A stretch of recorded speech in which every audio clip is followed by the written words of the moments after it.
जय श्री कृष्णा बच्चों। आज आप पढ़ रहे हैं पर्यावरण अध्ययन कक्षा 5 से 5वां पाठ और उसके प्रश्नोत्तर आज हम समझेंगे। प्रश्न संख्या 1 से 13 तक के प्रश्न मैं आपको पहले बता चुकी हूँ। आज हम प्रश्न संख्या 14 से 19 तक के प्रश्नों को करेंगे। प्रश्न संख्या 14 है, सूर्य नमस्कार क्या है? सूर्य नमस्कार क्या है या सूर्य नमस्कार हम किसे कहते हैं? इसका उत्तर है, एक निश्चित क्रम में किए जाने वाले विभिन्न योगासनों के समूह को सूर्य नमस्कार कहते हैं। एक निश्चित क्रम में, यानी सूर्य नमस्कार का एक निश्चित होता है। सूर्य नमस्कार में कितने चरण होते हैं? 12। सूर्य नमस्कार में 12 चरण होते हैं। तो पहले चरण से लेके फिर 12वें चरण तक एक निश्चित क्रम होता है। ये पहला चरण, ये दूसरा चरण, ये तीसरा, ऐसे करके एक चरण से लेके पूरे 12 चरण तक पूरा एक निश्चित क्रम होता है। और एक निश्चित क्रम में किए जाने वाले विभिन्न योगासनों के समूह को सूर्य नमस्कार कहते हैं। विभिन्न योगासन, निश्चित क्रम, पहला क्रम, दूसरा क्रम, तीसरा चरण, तीसरा, चौथा चरण, उन सब में क्या होते हैं? अलग अलग योगासन। वो सारे योगासन मिलकर क्या बनते हैं? सूर्य नमस्कार।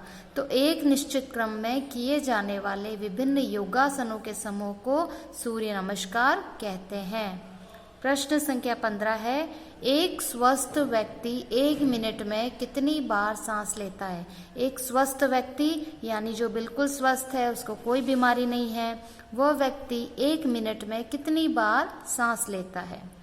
इसका उत्तर है, एक स्वस्थ व्यक्ति सामान्य स्थिति में 12 से 20 बार हर मिनट सांस लेता है। हर मिनट यानी हर 1 मिनट में कितने बार? 12 से 20 बार। 12 से 20 बार के बीच में हर व्यक्ति 1 मिनट में सांस लेता है 12 से 20 बार। लेकिन तेज गति से चलने, दौड़ने, खेलने आदि कामों में हमारी सांसें तेज चलने लगती है और हम अधिक बार सांस लेते हैं। यानी जो स्वस्थ व्यक्ति होता है, सामान्य स्थिति में वो 12 से 20 बार हर मिनट सांस लेता है। लेकिन तेज गति से चलने, दौड़ने, खेलने, अगर हम तेज गति से चलेंगे, तेज गति से दौड़ेंगे या हम खेलेंगे तो क्या होगा? हमारी सांसें तेज चलने लग जाएंगी और हम अधिक बार सांस लेते हैं। जब हमारी सांसें तेज चलती है तो फिर हम उसमें अधिक बार सांस लेने लगते हैं। जब हमारी सांस चलती है तो हमको क्या होता है? हम अधिक बार सांस लेते हैं।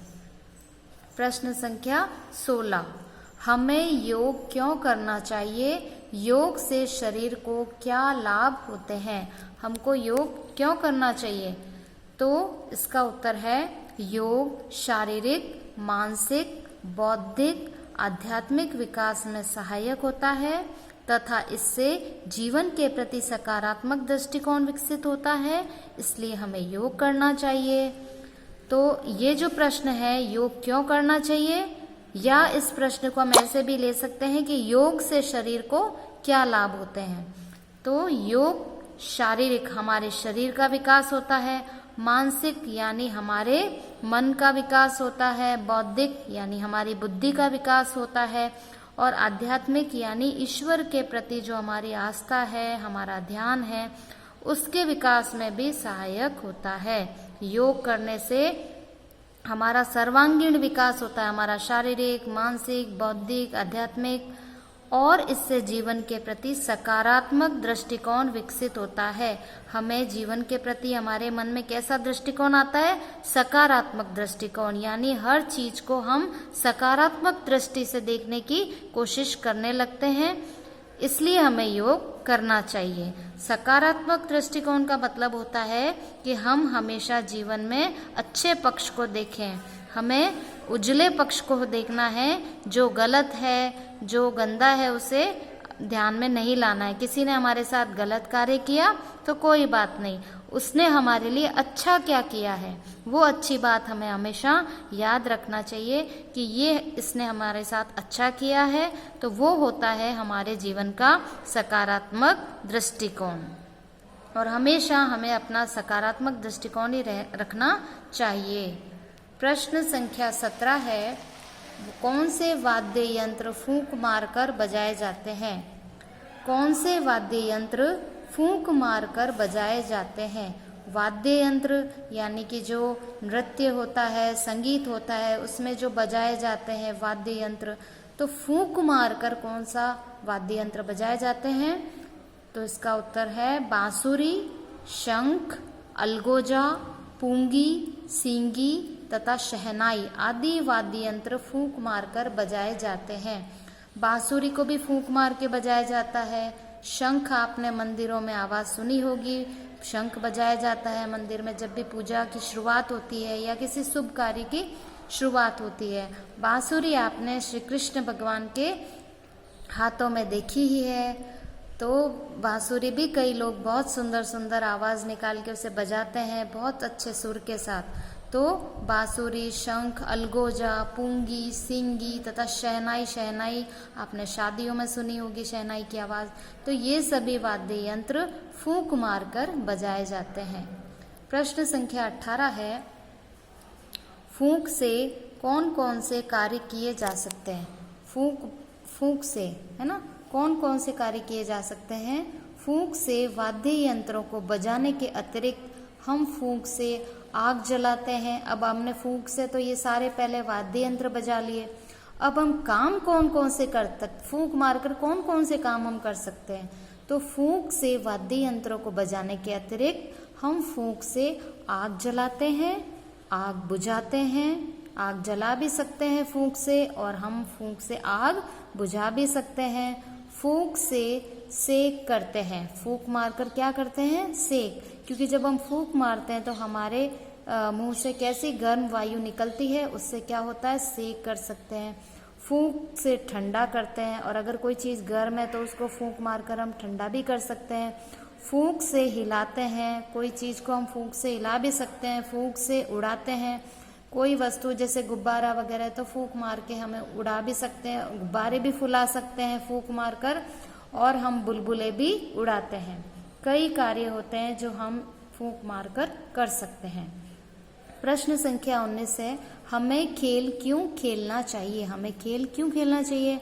तो इसका उत्तर है, खेल हमारा मनोरंजन करते हैं। खेल खेलने से हमारा क्या होता है? मनोरंजन, हमारा मन लग जाता है, हमारा मन खुश हो जाता है। तो खेल हमारा मनोरंजन करते हैं। खेल हमें अनुशासन का पाठ पढ़ाते हैं। खेल हमको किसका पाठ पढ़ाते हैं? अनुशासन में रहना सीखो, क्योंकि हम नियम, खेल के अंदर नियम तय होते हैं। उन नियमों में खेलते खेलते हमारे अंदर अनुशासन की भावना आ जाती है। तो खेल हमें अनुशासन का पाठ पढ़ाते हैं। खेल खेलने से हमारा शरीर सुदृढ़, स्वस्थ और सुंदर बनता है। जब हम खेल खेलते हैं तो खेलते खेलते हमारा शरीर सुदृढ़ यानी मजबूत बन जाता है। स्वस्थ यानी हम जल्दी से बीमार नहीं पड़ते, और हमारा शरीर सुंदर भी बनता है। एक सुंदर आकृति में हमारा शरीर का निर्माण होता है खेल खेलने के द्वारा। खेल सहचर और सहयोग का भाव पैदा कर खिलाड़ियों में खेल की भावना विकसित करते हैं। खेल हमारे अंदर कैसी भावना विकसित करते हैं? सहचर की, यानी साथ रहने की और एक दूसरे के प्रति सहयोग करने की भावना पैदा करते हैं, और खिलाड़ियों में खेल खेलने की भावना विकसित करते हैं। खेल हमारे शारीरिक और बौद्धिक विकास में सहायक है। खेल किसमें सहायक है? हमारा शरीर का विकास होता है खेल खेलने से, और हमारा बुद्धि का विकास भी होता है। तो खेल खेलने से हमें बहुत सारे फायदे मिलते हैं, क्योंकि इससे हमारा मनोरंजन भी होता है। खेल हमें अनुशासन का पाठ पढ़ाते हैं। खेल खेलने से हमारा शरीर सुदृढ़, स्वस्थ और सुंदर बनता है। खेल सहचर और सहयोग का भाव पैदा कर खिलाड़ियों में खेल की भावना और सहयोग का भाव पैदा कर खिलाड़ियों में खेल की भावना विकसित करते हैं, और खेल हमारे शारीरिक और बौद्धिक विकास में सहायक है। तो खेल खेलने के बहुत सारे फायदे हैं, लेकिन इसके साथ साथ हमें पढ़ाई लिखाई पर भी ध्यान देना चाहिए।